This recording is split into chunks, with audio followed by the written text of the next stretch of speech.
Hello everyone, welcome to this video, and in this video I'm going to show you how you can stop Pinterest from sending you emails. So if you keep getting emails just like this, for example new ideas or anything, then here's a way or a few methods actually to stop those emails. It's quite easy.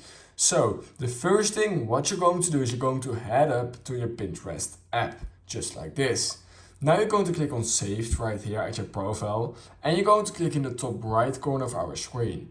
Now we're going to click on Notifications, and here what you're going to do is you're going to click on By Email. Then what you're going to do is you're going to turn off all your emails, and you're going to click on Turn Off All. Now you won't get any emails anymore from Pinterest, which is of course really nice because that's what we're going for. So that's all you have to do in order to stop Pinterest from sending you emails. So if you learned something from this video, I would highly appreciate it if you could like this video, subscribe to my channel, and I hope I will see you in my next YouTube tutorial video.